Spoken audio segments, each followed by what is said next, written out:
नमस्कार, मैं बीना कुमारी। आज चर्चा सीए पर इससे पहले आप ये जानिए, American medical association general Jama network का एक रिसर्च आया है जिससे यह पता चला है कि अपने यहाँ 67 लाख बच्चे भूखे सोते हैं, जीरो फूड के शिकार हैं। दुनिया में भारत का तीसरा स्थान है जीरो फूड में। इससे पहले गिनी और माली हैं। पांचवी बड़ी अर्थव्यवस्था की बात करने वाले दुनिया में पांचवी बड़ी अर्थव्यवस्था की बात करने वाला देश का दूध मुहा बच्चा भूखा सोता है। 5 किलो अनाज पर 80 करोड़ जनता आश्रित है। उस देश पर सीए थोपना कितना उचित है, आज इसी पर चर्चा करेंगे। सीए का मतलब होता है नागरिकता संशोधन कानून। यह कानून 2019 में पास हुआ, लागू हुआ 2024 में और अब सर्वोच्च न्यायालय में पहुंच चुका है।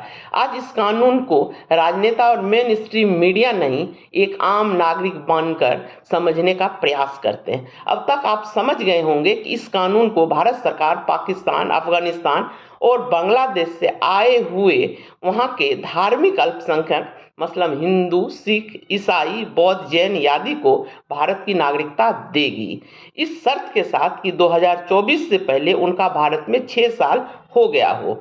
मतलब इस कानून से उस शरणार्थी को जो मुस्लिम बहुल संख्यक पड़ोसी देश से धार्मिक रूप से पीड़ित होकर भाग कर आए हैं, उनको नागरिकता दी जाएगी।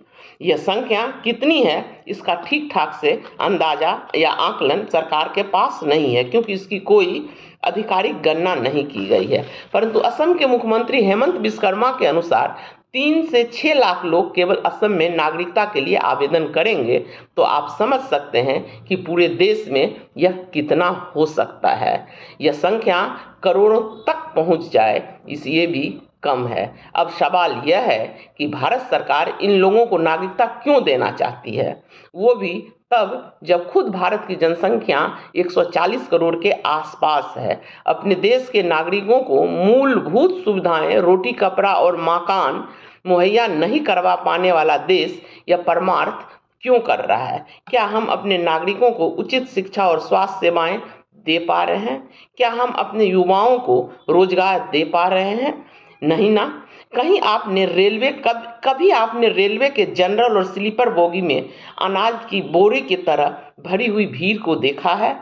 कल्पना कीजिए, आप अपनी आम जनता को एक अदद सीट ट्रेन में नहीं दे पा रहे हैं और दूसरी तरफ पाकिस्तान, बांग्लादेशी और अफगानी लोगों को नागरिकता दे रहे हैं। क्या हमारे बच्चों की नौकरी का हक ये पाकिस्तानी नहीं मार जाएंगे?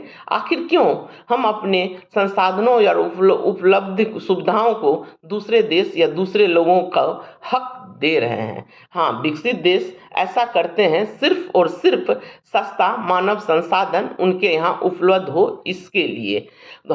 हमारे देश के बच्चे अमेरिका, यूरोप, ऑस्ट्रेलिया आदि देश में जाते हैं, वहाँ नौकरी करते हैं और कुछ वहीं बस जाते हैं। उसका कारण यह है कि हमारे बच्चे उन विकसित देश की प्रगति में योगदान करते हैं अपेक्षाकृत कम पैसे में उपलब्ध मानव संसाधन कहिए या श्रमिक कहिए के रूप में करते हैं। इन देशों की आबादी कम है, जमीन ज़्यादा है, संसाधन ज़्यादा है, पर श्रमिक की कमी है। इसलिए वो अपनी आवश्यकता पूरी करने के लिए हमारे देश के लोगों को नागरिकता देती है।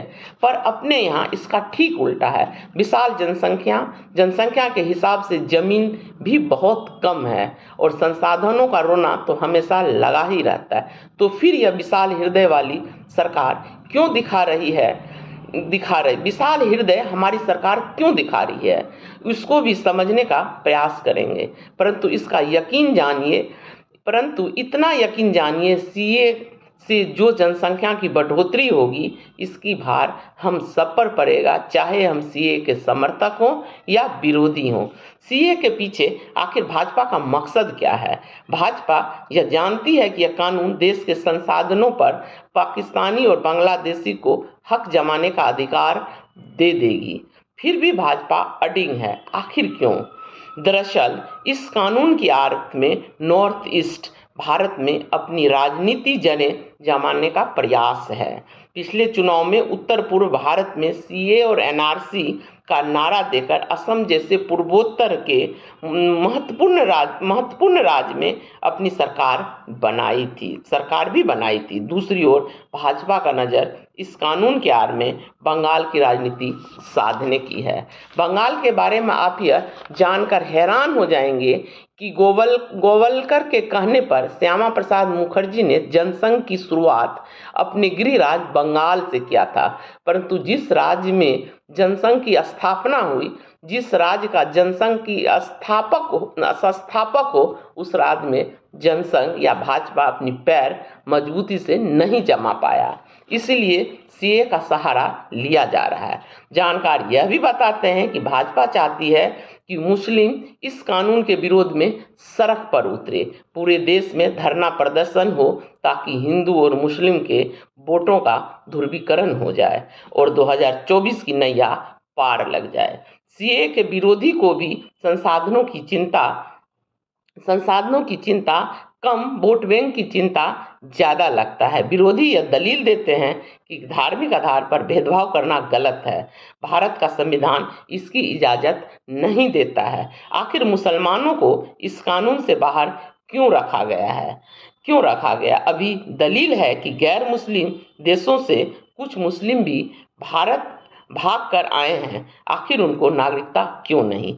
सीए के आलोचक सीए के साथ एनआरसी को जोड़कर देखते हैं। इसी एनआरसी के परिप्रेक्ष्य में कागज दिखाने की बात की जा रही है। बहरहाल यह कानून देश में लागू हो चुका है। नागरिकता के लिए ऑनलाइन आवेदन मांगे जा रहे हैं। इन आवेदनों पर विचार करने के लिए 7 सदस्यों की एक टीम बना दी गई है।